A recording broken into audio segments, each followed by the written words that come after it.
I am pleased to have Dr. Amy Bladen Shatto with me for the show today. Dr. Bladen is a leadership development consultant, executive coach, and president of Leadership Variations. Amy also works for DDI. She has driven award-winning leadership development programs at Fortune 500 firms and recognizable HROD professional services consultancies with measurable results in record time. Amy is an ICF, ACC, and board certified coach and brings to her practice a focus on leadership, executive coaching with specialties in strategic planning, career acceleration, women's leadership, and focused behavioral competency development. I'm so glad to have this second opportunity to catch up with Amy and learn about what she's been up to since the last time we talked with her. Thank you, Michael. I'm so happy to be back. It's so nice to see you. Oh, it's a thrill to be talking with you again, Amy. I so enjoyed our last conversation and we've stayed in touch over the years. So I'm really looking forward to asking you a new set of questions today to help the viewers of this channel to grow as executive coaches. Likewise. Thank you for having me again. So we last met in 2023. How has your coaching practice evolved since then? So I think of my practice, I don't know if I said this last time, but I think of my practice in four buckets. So we have alignment, which is sort of aligning the objectives of what we do with the objectives of the company. So I look at that as the competency modeling part. So anytime I sit down to do a practice, I look at, do they have the competencies in place? Or do we need to put them in place? And that's sort of the first practice objective. And the second part is the assessment itself. And as you know from last time we talked, assessment's one of the parts that's close to my heart. So once we have the competencies in place, we look at, well, how are the folks doing against those competencies? So that's a lot of the assessment. This is a place that's growing hugely in this area. I find myself doing more assessments in the last year for selection than development, but it's always growing in that area. And as you see skills growing, you see us having to look at competencies more and more. So you see things like AI growing more. So we have to look at what behaviors underlie these types of skills and what do you have to get better at as a leader. So that's growing. The fourth bucket of what I do in the leadership development space is the learning and filling the gaps. So as we find out what we assess against the competencies, we have to then grow those gaps. And this is where the coaching really fits in terms of what I do. So the coaching for me has been really heavy on the senior executives. So the company moves in a different direction, they focus on different skills, they grow faster. So I've been working on a lot of coaching, and this has been one-on-one coaching as well as team development. This has been a huge area of growth. So we got to get the team aligned against the competencies, assess the team and the individuals. And that's been most of the development work that I've been doing, plus some high potential work. And then there's always measurements. And one of the main things that I always do is find out, so we did all of this, did it work? And hopefully we've established pre-existing measures. How do we know we've been successful? So those are the four buckets. And like I said, the theme has really been evolving, and these have just been going faster. It's the same themes, but it's really faster, evolving more, and changing more. Very interesting. Yeah, thank you for sharing with us those four buckets. One thing that caught my attention, Amy, in this description was your statement about the use of assessments for hiring growing. Why do you think that is? It's probably because companies are being more agile. Companies are having to change. The times are changing. Maybe it's even because of the post-pandemic times. Companies learned that they can be more agile.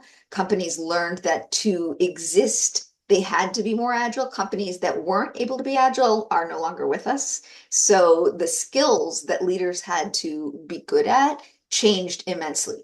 And so what we had to do as folks that consult to leaders is help them upskill very, very rapidly. So that meant some leaders were gone, and the leaders that we needed to bring back in had a different set of skills. So I think they needed to look at, excuse me, they needed to look to folks like myself to help them identify leaders that would better fit the need.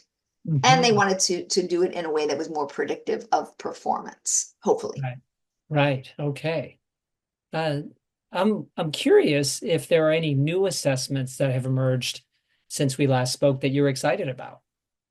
There's always new assessments. There's actually Mhm. probably more than 5,000 assessments out there on the market. That's not saying that they're all great. They all have different Mhm. purposes, and I'm a big fan of using the assessment that fits the purpose that you are trying to use, that you're trying to meet. When you say that I'm excited about, this is probably a boring answer. I tend to gravitate towards instruments that I've used for a while. I Mhm. It's really the purpose. So if I am going towards reflection and training and sparking great conversations, I might use a tool that's more towards leadership styles. And there's a couple out there that I've always used. Maybe the MBTI, maybe I tend not to be, I don't use the disc very much, but I will gravitate towards one that's more about sparking that talking between folks, um, as opposed to we just talked about selection.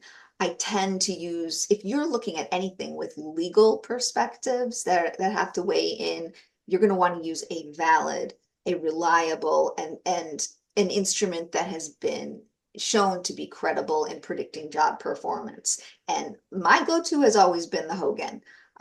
There are many instruments out there that can be shown to be credible and valid and used legally. But when you say, are there exciting new ones?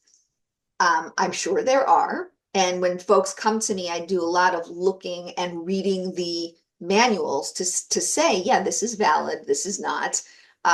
But here's the simple answer. It's not the tool. It's the coach. It's how it's Mhm. used. Are you, as the coach, using your expertise in years of doing this work in meeting the purpose of what you're being asked to do? Um, so I don't so much get excited about a new assessment. I'd rather apply the years of coaching to purpose. So I'm sure there are, but Mhm. none that has been brought to me that I'm just like over the moon about. Right. Um, And I that's don't fair. know if that's the answer you were looking for. Well, I'm looking for whatever is the genuine answer from you. Maybe the audience was hoping that you were going to say, "Oh, yes, this new one came out last year, and I think it's fantastic, and this is what it is." Everybody likes shiny and new, right? But if Yeah, there is something that has really caught your attention and caused you to think, "I want to incorporate this into my regular stable of assessments," that's reality. here's what I can say. And it's not a new assessment. There is an assessment out there which is fantastic, and I have always wanted to find the time to get it. It's one of the few that I'm not certified on. The Mm. Harrison, it's a staple. It's been out there for a while, but it is an excellent tool that I know is very different from the other ones that I am certified on because it has this table called paradoxes. It is very different from the others because you can look at when you are high on one part of the chart, and I'm showing my not knowledge of this. You're high on one part of the table and low on the other. Mm. What is the paradox in the business? It's very business focused and it shows you what happens. What's the paradox here? When you're high here and low here, what does that mean for the business? It's an excellent table. And I've always said I'm going to take the time to get certified on this because I can really see how this table is more business oriented than some of the others that I have used. The language is fantastic. Some of the others, I find myself translating the language into business rather than clinical terms. So it's not a new one, but it is an oldie and a goodie that I am definitely looking to become certified on. So there's one that I don't talk about often just because I haven't become certified on it yet. Ah, okay. So you did share a little insight on not necessarily a new assessment, but new to you in terms of you might start using it. All right. Well, And thank you I for that. have I have two very close colleagues, my dear friend Chris Gorell, Nanta Chris, and Pam Staumbach, who introduced me to this tool and are constantly saying you must certify in this. And it's really one of the few that does not overlap with some of the others that I have seen. It's unique. It serves a different purpose. Well, I'm certainly intrigued and want to look more into it myself. And Yeah, thank you for sharing that with me. Now, I want to ask you a slightly different question about the sure. use of assessments. So this is something that I've been turning over in my mind lately, and I'm really looking forward to seeing what you think about it. I sometimes wonder if we can rely on self-assessments as an indicator of how a person truly shows up at work. Sometimes I've had clients in just a one-on-one context, not a group, where they misunderstood the question, or if it's emotional intelligence, are they properly able to evaluate their own level of emotional intelligence versus the needing the ratings of others. I don't ever just rely on one assessment. It becomes much better when you do and I see your question now, the inside out, so a self-assessment of sorts, whether it's the MBTI or whether it's the Hogan. Obviously, one is richer and more valid. Mhm. One is valid. Um, and then we look at the outside in. So put it together with a 360, and that's others looking at you. So what I always explain to my clients is the inside out is how I see myself. And we're using a valid tool for how I see myself. And the 360, we want to use a valid tool for how others see me. Putting them together is a rich instrument, a rich battery of perspective. So, yes, by that definition, if that's what you were asking me, then yes, it is a richer perspective of how, of looking at me if I look at the whole view versus just looking at my view. And you know why else? Because I can look at my self assessment and it only assesses my personality, right? It doesn't mean I continue to behave that way today. I can have a personality that is stable over time. Doesn't mean I still, maybe it shows some derailers that are possible, but I could have learned to mitigate those over time. I might have a derailer way up there in terms of I'm very, very cautious, or let's use another one. I'm very um, skeptical of people. And if I were writing that up of a self-assessment, I'd say that person's very, very skeptical. But they could have learned that about themselves 20 years ago and learned a long time ago in the workplace. They no longer do that. They mitigate that. The 360 would show that. So Mhm. without the 360, you have this one thing saying they're a very skeptical person when in fact they have they have a tendency for that, but in actuality, they don't carry it out. Behavior always trumps, the personality, the tendency. So Mhm. yes, you're right. From that perspective, the self-assessment tells you what is likely, not what is. Thank you for adding on to the answer. I think it was a really rich and full answer to the question, with lots to kind of pull apart and understand. Yeah, So I think I'm that sorry to go into all of the technical. No, I think that's all right, Amy, because it just shows the depth of your understanding of assessments, and that's why I like asking you questions around assessments. And it makes me want to regularly have inside and outside ratings and feedback on a client to really understand them, rather than just having the self-assessment inside view. If you don't, the way to get around that is to say, have you ever gotten feedback that, so you see something, so you say, I see that you have a very high skeptical under pressure score. Have you ever gotten feedback that you don't trust people a lot? And then they can answer that. So you can still get those answers Mhm. if you haven't gotten a 360. It's just that you have to dig deeper. Right, right. Yeah, very good. Okay, I'd like to shift to the work that you do with teams. Great. What do you think are the key attributes of high performing teams? So I tend to I'm biased towards my friend and colleague Gordy Curfy's definition of high performing teams. Um, he mentions the research of sustained superior performance over time. So it's over time performance. Can the team be resilient? Can they bounce back when things happen that are unexpected? I mean, just look at COVID, that happened. And then just the capacity for performance the productivity, are they just performing well over other teams? So I look at those three things as really the definition of a team that's performing at a superior level. And by the way, the research also shows that only 20% of teams in an organization ever, up to 20% ever hit that high performing mark. Oh, there's that 80-20 rule. Interesting. And it's even less than that. It's a Mhm. maximum in any organization. Of the number of teams that there are, only 20%, up to 20% are ever high performing at one time. It's Right. really very small. And that's not necessarily the executive leadership team. That could be other teams within the organization. I won't comment on that. Right. Okay. How responsible is the leader of a team for helping it get to what they might call high performance? So definitely they're very responsible, but not solely responsible. I would look at the leader.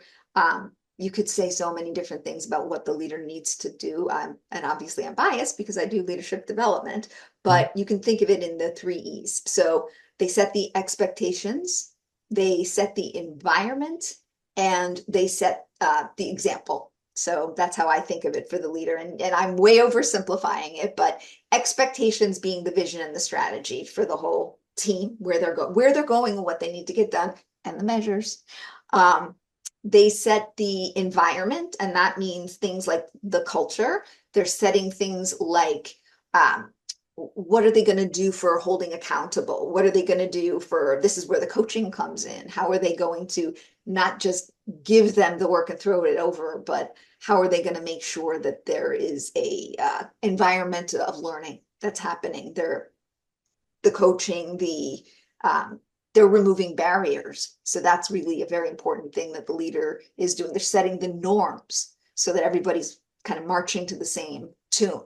And then the example. So the leader needs to be exemplifying and role modeling the behavior that they want the team to be exemplifying. So you always hear lead by example. Nobody ever really says what that is, but that's really setting um, it's the ethics. It's the speaking up when you see something, say something. It's the holding people accountable, not being conflict averse, all those types of things. So the leader really has a crucial aspect, but the leader is still part of the team. Yeah, and I think I would also add on being authentic and being true to your word too. I know that that's a few things that Love it. people look for in terms of the example. Yeah, Now, okay. absolutely. Now, many coaches who do one-on-one work would like to do more work with teams. I hear this all the time. Newer coaches saying, "Oh, I'd also like to do team coaching." Uh, how do you sell team coaching engagements versus the leader just deciding, "Well, I'll get a coach, but the team doesn't need a coach." How do you convince a leader that actually it would be good for the team to get coaching? Well, I love that question. And I've been doing a lot more team coaching actually. Um, at least for me, that first, remember I said about the four buckets in the beginning, Mhm. and I talked about the first bucket being alignment.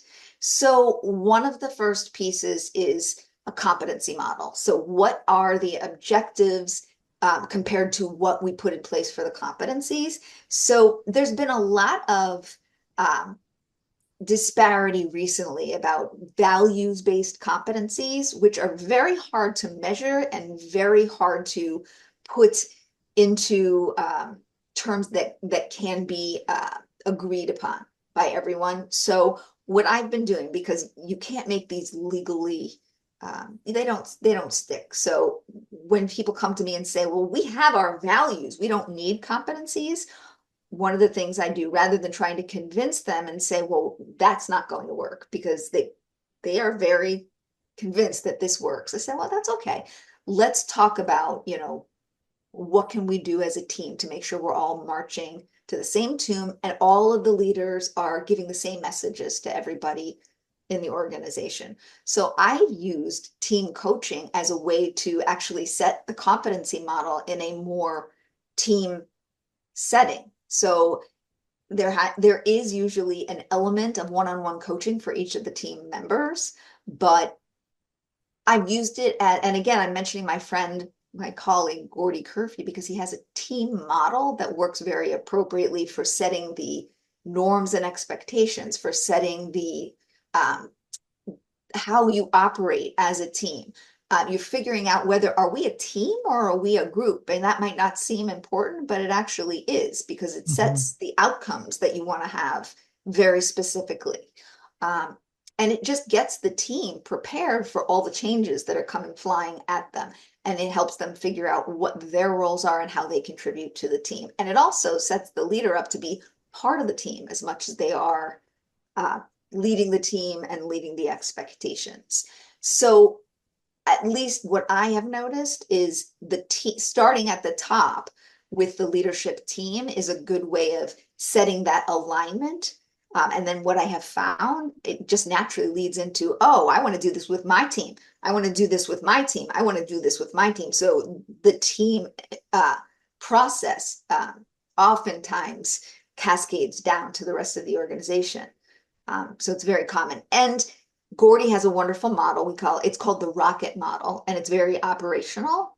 Fantastic. It's wonderful because it cascades on its own. The team can use the exercises. They are pluck and pull from. He has a guidebook that works. It's based on a very, very easy to use model called the rocket model. But one of the things I also do is I use the Hogan model for personality. So you can actually look at the roles within the Hogan. Hogan has a set of roles, so you can help to operationalize the different personalities to work together. It is similar to the MBTI, but it is based on the more valid framework, and it is great for helping teams work together.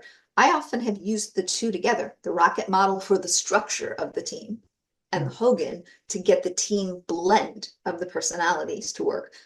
And anytime I've actually done this with the team at the top, it's trickled down to members of the C-suite individually. So how do I sell it? I talk about how it's about alignment, and it's kind of got a life of its own. And that's that's what's been happening recently, particularly with this movement towards value-based competency models.